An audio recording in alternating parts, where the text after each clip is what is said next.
अस्सलाम वालेकुम नाज़रीन, मैं राना मोहम्मद अफसल जहांगीर शाह के साथ अपने शो में अमेरिका से आपको खुश आमदीद कहता हूँ। अमेरिका के मौजूदा सदर डोनाल्ड ट्रंप का जो दौर है वो अमेरिकी और आलमी मंजरनामे में मुख्तलिफ जो मामलात हैं उनके हवाले से हमेशा याद रखा जाएगा।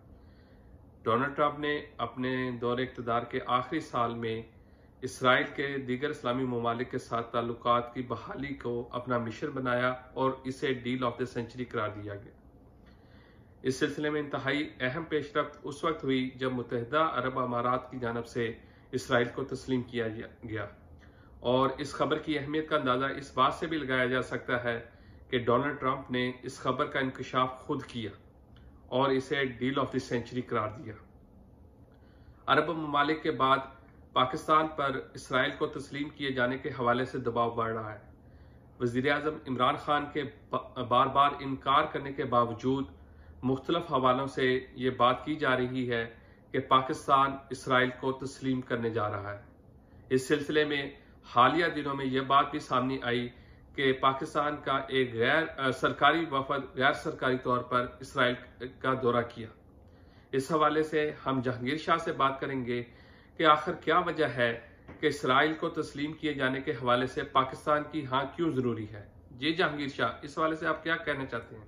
ये तो सबसे पहली चीज़ आपने जो कही कि आजकल के वो र्यूमर्स हैं, पता नहीं फैक्ट है कि नहीं, कि जो सीक्रेटली जो डेलीगेशन गया इजराइल, तो वो हो सकता है गया हो और हो सकता है र्यूमर्स, क्योंकि बहुत दफ़ा ऐसा हुआ है मुख्तलिफ कंट्रीज़ के दौरान सीक्रेटली उन्होंने ऑपरेशंस किए हैं जो उन्हें नहीं करना चाहिए थे उस बेसिस पे। बिल्कुल इसी तरह है कि जैसे कि बहुत दिन पहले की बात है जब रोनाल्ड रेगन प्रेसिडेंट थे अमेरिका के, और जहाँ ईरान ने तमाम होस्टेजेस इनके पकड़े हुए थे और ताल्लुकात बहुत ख़राब थे, नो डिप्लोमेटिक रिलेशंस एनीथिंग, लेकिन रोनाल्ड रेगन ने यह किया था थ्रू इजराइल ईरान को, अपने दुश्मन को हथियार बेचे थे, वेपन्स बेचे थे, और करना यह था कि उसकी जो मनी आनी थी वो यहाँ निकरागुआ जो है साउथ अमेरिका में, वहाँ सोशलिस्ट की गवर्नमेंट थी, तो उनको ख़त्म करने के लिए वहाँ पर जो रेबल्स थे अगेंस्ट देम, उनको वो पैसा देना था। वो बात बाद में लीक आउट हो गई। बहरहाल वो बच तो गए, लेकिन बहुत बड़ा केस था जो रोनाल्ड रेगन के अगेंस्ट था, लेकिन ये कि वो बच गए उसमें। तो इस तरह बहुत से हुए। एक और चीज़ है, जब रिचर्ड निक्सन अमेरिका के प्रेसिडेंट थे, हेनरी किसिंजर जब सेक्रेटरी ऑफ स्टेट थे, तो चाइना से तो कोई ताल्लुक था नहीं उस वक्त, कम्युनिस्ट कंट्री से किसी तरह वर्ल्ड में वो कुछ थे ही नहीं। तो एक जो हेनरी किसिंजर जो पाकिस्तान के थ्रू, मरी के थ्रू, नथिया गली के जरिए चाइना गए थे सीक्रेटली, जिसको नहीं पता था, और बाद में वो बात आ गई। तो ऐसी बहुत चीज़ें होती हैं इंटरनेशनल डिप्लोमेसी में और रिलेशंस में, और जितने जो ट्रबल्स हैं उनमें होते हैं इस तरह की चीज़ें।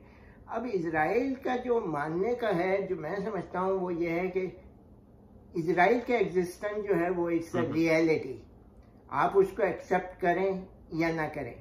लेकिन मसला ये है कि मोस्टली जितने इस्लामिक मुल्क हैं, जो अरब कंट्रीज हैं स्पेशली, वो हैं जिसे कहते हैं ना, they are in a state of denial. Half of them they know it's a reality, deep down in their heart they know it's a reality, they won't say it, and lot of them, half of them, they don't know that it's a reality and we should accept that. तो उस लिहाज से ये है कि जो मैं समझता हूँ कि तस्लीम कर लेना चाहिए, और वजह उसकी एक ये भी है कि जब अरब मुल्क और सऊदी अरब जो कि इस्लाम का गढ़ है, सेंटर है, अगर वो इस तक फैसले में नतीजे तक पहुंचते हैं कि ये बेहतरी है सबके लिए, इसराइल के लिए, मुस्लिम कंट्रीज के लिए, कि उनसे ताल्लुकात करें, डिप्लोमेसी शुरू करें, और ताल्लुकात अच्छे हों, तो वो पूरे उस रीजन के लिए बल्कि हर मुल्कों के लिए बहुत अच्छा है।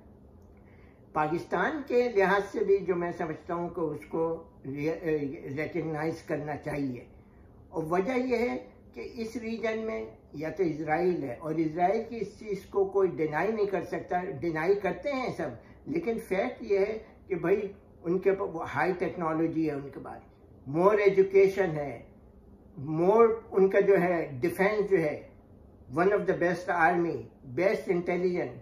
तो ये रियलिटी है, और इतनी जो वॉर्स जहांगीर शाह, लेकिन पाकिस्तान का मौक़िफ़ तो बड़ा वाज़ेह है इस सिलसिले में। वो कहते हैं कि आप फलस्तीनियों को राजी कर लें तो हम राजी हैं। यानी जो टू स्टेट जो सोल्यूशन है, पाकिस्तान अपने मौक़िफ़ पे बार बार उस पर वो दोहराता है, और जो मौजूदा वज़ीर-ए-आज़म इमरान खान हैं वो भी उसी मौक़िफ़ को दोहरा रहे हैं कि आप जो फलस्तीनी राजी हो जाए तो हम तो राजी हैं। नहीं, लेकिन वो चीज़ वो ही है। मैं ये नहीं कहता कि जाके कल आप अनाउंस कर दें, समझ रहे ना, लेकिन डिप्लोमेसी यूज़ करें। अगर आप ये देखते हैं कि जो अरब ममालिक हैं वो उनके साथ ताल्लुकात कायम कर रहे हैं तो आप भी कर लें, समझ रहे ना, और इससे कोई नुकसान नहीं है। वजह मैं बताऊं, जो फ़लस्तीन का मसला है वो तो इतना पुराना है। अरबों ने कितनी जो है जंगें लड़ी इसराइल के साथ, अरब ममालिक ने, और ये फैक्ट पता लग गया। जो फैक्ट है कि उन्होंने अंदाजा लगाया, जैसे कि इनमें सबसे ज्यादा समझदार अनवर सादात था, जिसने क्या किया, जिसने ये देखा कि रियलाइज किया कि we can't fight and win, तो उसके बाद दूसरा ऑप्शन क्या होता है कि आप कंप्रोमाइज करें, और उसने रिकग्नाइज किया एंड कंप्रोमाइज उसने कर लिया। तो अब अगर ये सिचुएशन है तो सिर्फ यही है कि अगर पाकिस्तान भी, अगर सऊदी अरब जैसे ये है और दूसरे अरब ममालिक हैं, अगर वो रिकग्नाइज करते हैं तो पाकिस्तान भी रिकग्नाइज कर ले। नहीं, सऊदी अरब की जो इतलात सामने आई हैं जी कि उन्होंने उन्हें अपनी जो एयर स्पेस दी इस्तेमाल करने के लिए इसराइल को, लेकिन उसके बाद इसको लेकर बहुत सारी जो रूमर्स सामने आए कि वो सऊदी अरब भी तस्लीम करने जा रहा है। लेकिन सऊदी अरब की जानिब से जो ऑफिशियली तौर पे जो बयान सामने आया, उसमें उन्होंने वाज़ेह तौर पे कह दिया कि टू स्टेट सोल्यूशन के बगैर कोई मामला हल नहीं होगा। तो वो तो वाज़ेह कर दिया उन्होंने। लेकिन एक बात बताऊं ना, टू स्टेट का आज से 30 या 40 साल पहले कौन ये सोच रहता था कि यूरोप में भी लोग इस बात पे आ जाएंगे, रिकग्नाइज करेंगे कि एक आजाद पैलेस्टाइन होना चाहिए। पूरा वेस्टर्न यूरोप जो है, जहाँ डेमोक्रेसी है, अब वहां पे इसके फेवर में है कि एक इंडिपेंडेंट स्टेट होनी चाहिए फलस्तीन की। लेकिन उसके लिए साथ साथ ये देखें, अभी भी यूरोप में कितना, वेस्टर्न यूरोप में कितना टेररिज्म चल रहा है। तो बात यह है कि अगर टेररिज्म बढ़ेगा तो क्या होगा, उनकी ओपिनियन फलस्तीन के अगेंस्ट जाएगी। बेहतरी इसी में है कि जो हकीकत है कि इजराइल जो है वो एग्जिस्ट करता है, बहुत स्ट्रांग है। अरब उनसे लड़ के फलस्तीन नहीं ले सकते। जब लड़ाई हुई तो क्या हुआ, अपने इलाके भी दे दिए उनको। तो बेसिकली ये है कि भाई अगर ताल्लुकात अच्छे हों, डिप्लोमेसी शुरू हो, बातचीत हो, पीसफुली, ज़्यादा चांसेस हैं कि फलस्तीन जो है वो एक इंडिपेंडेंट स्टेट बन जाएगा। और पाकिस्तान के लिए ये है कि देखें उस रीजन में पूरा सिर्फ जो न्यूक्लियर पावर है कौन है, इजराइल है, या मुस्लिम्स की तरफ आए उस रीजन में सिर्फ पाकिस्तान के पास है, समझ रहे ना। अच्छा, कितनी दफा ये हुआ है कि खबरें आती रही कि इजराइल ने पाकिस्तान की न्यूक्लियर फैसिलिटीज जो है उसको तबाह करने की कोशिश की, मॉनिटरिंग करने की कोशिश की। पाकिस्तान के लिए खतरा ही है ना ये बहुत, हमेशा के लिए। और सेम थिंग इजराइल के लिए कि पाकिस्तान जो है वही एक न्यूक्लियर पावर है, समझ रहे ना। अब इजराइल भी पीस चाहता है। लोग ये समझते हैं कि वो पीस चाहता है। क्यों पीस चाहता है? क्योंकि चारों तरफ दुश्मनों के बीच में बैठा हुआ है। इजराइल कितना भी स्ट्रांग हो, लेकिन एक चीज ये होती है कि आप आमने सामने लड़ाई है तो स्ट्रांग आदमी मार सकता है, लेकिन अगर एम्बुश हो, पीछे से कोई करे, तो आप कितने स्ट्रांग हो फिर भी आपको अगर वो पीस चाहता है तो फिर फलस्तीनियों को जो उनका हक है वो क्यों नहीं देता?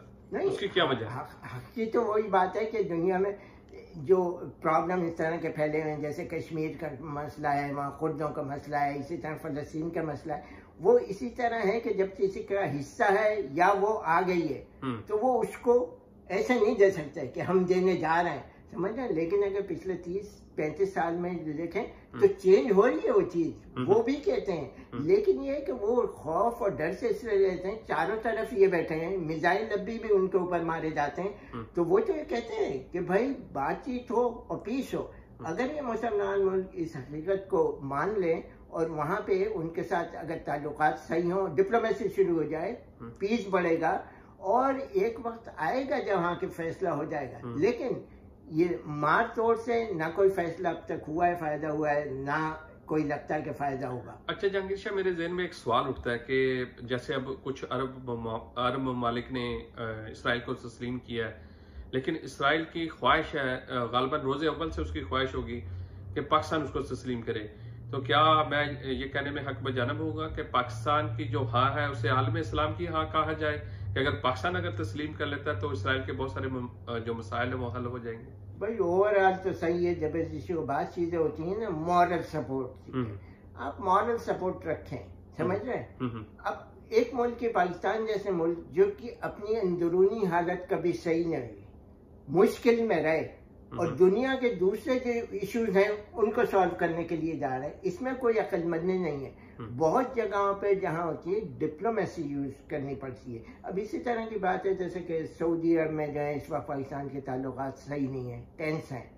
अच्छा, वजह क्या है कि वही हुआ कि वो इनको डिक्टेट कर रहे थे, ये कहने लगे कि हम तो जैसे ये कि अगर आप इंडिपेंडेंट है, on your own feet, self sufficient है, फिर तो आप अपनी ईगो की बात कर सकते हैं, प्राइड की। लेकिन आपको पता है कि इजराइल या ये अरब, सऊदी अरेबिया, अरब जैसे भी हैं, लेकिन ये होता है कि जब भी आपको जरूरत होती है उन्हीं के पास जाते हैं। इस ख्याल का, इस बात का इजहार तो इमरान खान कई मरतबा कर चुके हैं कि अभी हमें थोड़ा सा मजबूत होने दें, फिर हम उसका बताएंगे कि पाकिस्तान का क्या मौका। लेकिन इसका नुकसान देखें ना कितना बड़ा हुआ। इसको अगर आप सेल्फ गरज समझ लें तो वो तो सही नहीं है। डिप्लोमेसी से काम लें, जो कुछ भी है, किसी को अच्छा नहीं लगता कि दूसरा कंट्री आपको। अच्छा, जो बाइडन है, जो नौमुंतखब सदर है, अमेरिकी सदर, उनकी पॉलिसी और डोनाल्ड ट्रंप की पॉलिसी में क्या फर्क होगा इसराइल के हवाले से? इसराइल के हवाले से ये रखता है कि ओवरऑल जो है इन जनरल अमेरिका में इसराइल के साथ हमेशा पॉलिसीज क्लोज रिलेशंस रहेंगे, चाहे रिपब्लिकन पार्टी हो या डेमोक्रेट्स हो। कोई तब्दीली नहीं आएगी। नहीं, तब्दीली यहाँ तक आएगी कि जिस तरह ये हो रहा था कि डोनाल्ड ट्रंप का कि वहां जाके कि वो यरूशलेम को कैपिटल बनवा दिया और उनके जो सन इन लॉ थे कुशर वो चले जा रहे हैं जिनका कोई उसमें डिप्लोमेसी से, फॉरेन अफेयर्स से कोई ताल्लुक नहीं था।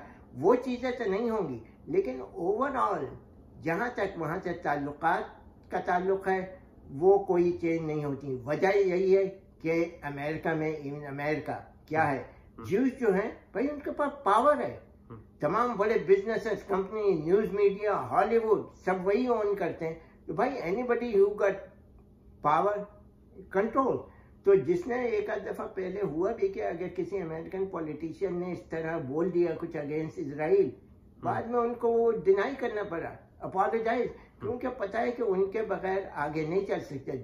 हालांकि वो उसमें बहुत कम है परसेंटेज में अमेरिका ने वाले, लेकिन स्ट्रॉन्ग बहुत हैं, समझ है ना, हर चीज कंट्रोल करते हैं। अच्छा, आपने जो ये बात की है कि अमेरिका ने इसराइल के जरिए ईरान को असला फरोख्त किया, उसमें मजीद क्या वजाहत है उसकी, वो क्या वजह थी? नहीं, वजाहत ये थी ना, मैंने बताया कि ये थी कि उस वक्त ईरान के साथ तो ताल्लुकात वो जो होस्टेजेस बनाए थे खुमैनी आ गए तो उसके बाद थे ही नहीं, जीरो बिल्कुल, समझ रहे ना।